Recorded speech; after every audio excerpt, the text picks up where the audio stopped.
আসসালামু আলাইকুম। আমি সিয়াম ইসলাম পড়াশোনা করছি দিনাজপুর মেডিকেলে। তোমরা অবগত আছো ২০২৫-২৬ শিক্ষাবর্ষে এমবিবিএস, পিডিএস এর অ্যাপ্লিকেশন শুরু হয়েছে। তোমরা অনেকেই কনফিউশনে আছো যে কিভাবে চয়েস লিস্টটা তৈরি করবা, প্লাস কোনটা আগে দিবা, কোনটা পরে দিবা বা কোন বিষয়ে খেয়াল রাখবা, কোনটা ভুল করলে অনেক বড় ধরনের সমস্যা হতে পারে। মেইনলি এই বিষয়ে কথা বলব। প্রথমে আসে হলো তুমি কোন বিষয়ে ভুল করবা না। প্রথমত, তুমি শুধু মেডিকেল বা শুধু ডেন্টাল কখনো চয়েসে দিবা না। তুমি চয়েসে দিবা সবগুলা। তোমার যতগুলা লিস্টে যতগুলা কলেজ আছে সবগুলা চয়েস লিস্টে দিবা। মনে করো তোমার একদম শেষের দিকে কিছু মেডিকেল তোমার ইচ্ছা হলো সেখানে তুমি পড়বা না, কখনোই পড়বা না, চান্স পেলেও পড়বে না। এরকম তোমার ভিতরে প্রথমে মনোভাব থাকতে পারে। বাট তুমি তো জানো না যে তুমি শুরুর দিকে মেডিকেলে চান্স পাবা কিনা।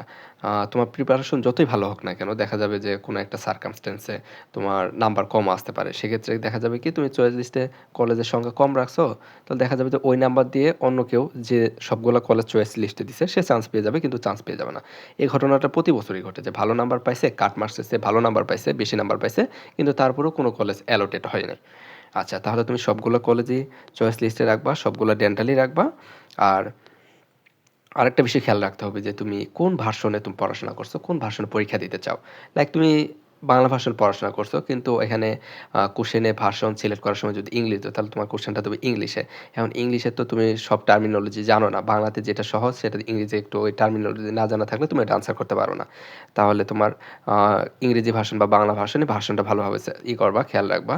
তারপর সাইনটা একটু ভালোভাবে দিবা, যেটা সহজ সাইন, যেটা তুমি নামের শেষে আছে। পুরো নামে সাইন দেওয়ার দরকার নাই, শুধু তোমার নিকনেম, যেটা অনেকে কী করে সাইন তোমার পুরো নামটা দিয়ে দেয়, তো শুধু নিকনেমটা সাইন করবা। আর কোটা যদি না থাকে, ভুলেও কোটার উপরে সিলেক্ট করবে না।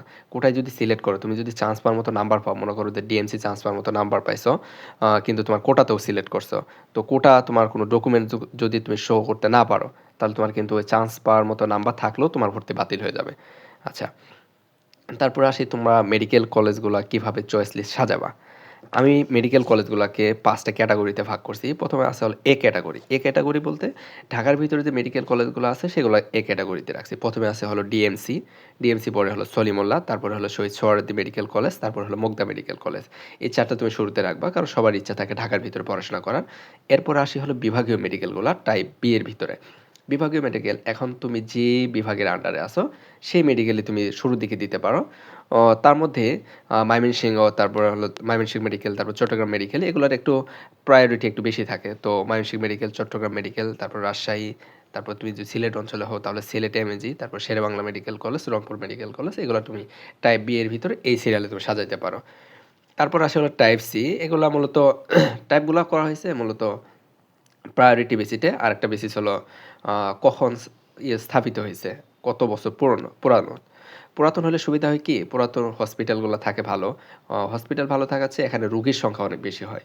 তো পরবর্তীতে তোমার ইন্টার্ন সহ বিভিন্ন বিষয়ে তোমার প্র্যাকটিসে অনেক বেশি সুবিধা হয়, শিখতে সুবিধা হয়। আচ্ছা, তারপর টাইপ সি এর ভিতরে আসলে Comilla medical college, Shaheed Ziaur Rahman medical college, Khulna medical college, Faridpur medical college, Dinajpur medical college, এগুলো প্রায় একই সময়ে স্থাপিত হয়েছে। এগুলোর ভিতরে তোমার এলাকা থেকে যেটা দূরে যেটা তোমার সবচেয়ে বেশি কাছে হয়, কাছেরটাতে তুমি প্রথমে রাখবা, বাকিগুলো তুমি সিরিয়ালে সাজাবা। তারপর আসে হলো টাইপ ডি। এখানে আসলে Pabna medical college, Noakhali medical college, Cox's Bazar medical college, Jessore medical college, Satkhira, তারপরে হলো কিশোরগঞ্জ, কুষ্টিয়া, গোপালগঞ্জ, তারপরে Gazipur, Shaheed Tajuddin medical college Gazipur, Tangail medical college, Jamalpur medical college, Manikganj medical college, Shaheed M Mansur Ali medical college Sirajganj, তারপর পটুয়াখালী, তারপর রাঙামাটি। এগুলো টাইপ ডি এর ভিতর সাজাচ্ছি। এগুলোর ভিতরে তোমার বাসা থেকে যেটা কাছে হবে সেটা দিয়ে তুমি প্রথমে দিবা। তারপর এগুলো তোমার বাসা থেকে, মোট কথা তুমি অ্যাপ্লিকেশন করার সময় তুমি গুগল ম্যাপটা তুমি ওপেন করবা। গুগল ম্যাপ ওপেন করার পরে তুমি দেখবে যে তোমার ডিস্ট্রিক্টের আশেপাশে কোনটা কাছে হয়। ডিস্ট্রিক্ট পর্যায়ে মেডিকেলগুলো তোমার যেটা থেকে তোমার সবচেয়ে বেশি কাছে হবে তুমি সেটাতে অ্যাপ্লাই করবা। মেডিকেল কলেজ বাসার কাছে থাকা অনেক বড় ব্লেসিং। মেডিকেলে তোমার সপ্তাহে ৬ দিন ক্লাস হয়, ১ দিন ছুটি পাওয়া যায়। তো দেখা যায় যে মেডিকেল যাদের খুবই বাসার কাছে থাকে তারা অল্প ছুটি ১-২ দিন ছুটি পেলেও ওরা বাসায় যেতে পারে। আর মেডিকেল কলেজগুলোতে ছুটি খুবই কম থাকে। আচ্ছা, এই টাইপ ডি এর ভিতরে যে মেডিকেল কলেজগুলো বললাম, এগুলোর ভিতরে অনেকের প্রায়োরিটি থাকে যেগুলো ঢাকার কাছে, সেন্টারের কাছে, এগুলোতে একটু সুবিধা বেশি পাওয়া যায়। যেমন গাজীপুর, মানিকগঞ্জ, টাঙ্গাইল, এগুলো ঢাকার কাছে, এগুলো তুমি চাইলে শুরুর দিকে রাখতে পারো। তারপর হলো type E. Habiganj medical college, Netrokona medical college, Nilphamari medical college, Naogaon medical college, Magura medical college, Chandpur medical college, আর হলো সুনামগঞ্জ মেডিকেল কলেজ। এগুলোর ভিতরে তোমার বাসার ম্যাপ খুলবা। ম্যাপ খোলার পরে যেটা তোমার বাসা থেকে কাছে হবে সেটা তুমি সেই অনুযায়ী সাজাবা, যেটা কাছে সেটা হলো তুমি আগে দিবা। আচ্ছা, তারপর আসে হলো ডেন্টাল কলেজগুলার ক্ষেত্রে। ডেন্টাল কলেজগুলা তোমার নয়টার মতো আছে। এগুলা তুমি ঢাকারগুলা আগে দিবা, তারপরে তুমি তোমার সিরিয়াল অনুযায়ী সাজাবা। কিন্তু ঢাকা ডেন্টাল কলেজ ১ম এ দিবা, তারপর সলিমুল্লাহ, সৈয়দ সোহরাওয়ার্দী, তারপর Rajshahi, Chittagong, Mymensingh, Shaheed Sylhet MAG Osmani, Sher-e-Bangla medical college, Rangpur medical college, dental unit. এগুলা তুমি তোমার লোকেশন অনুযায়ী, প্রায়োরিটি অনুযায়ী সাজাবা। ১ম এ ঢাকারগুলা, তারপর হলো তোমার বিভাগীয় শহর যেটা তোমার কাছে হয়। এই জিনিসগুলা খেয়াল রাখবা। আর আরেকটা বিষয়, অ্যাপ্লিকেশন করার সময় যে সিরিয়ালগুলো বললাম, এগুলোর সাথে আরেকটা জিনিস খেয়াল রাখতে হয় যে তুমি তোমার লিস্টে দেখবা, যখন তুমি অ্যাপ্লিকেশন করার সময় লিস্টে দেখবা ১ নাম্বারে ১ম এ যে মেডিকেল দিছে সেটার কিন্তু কোড কিন্তু এক না।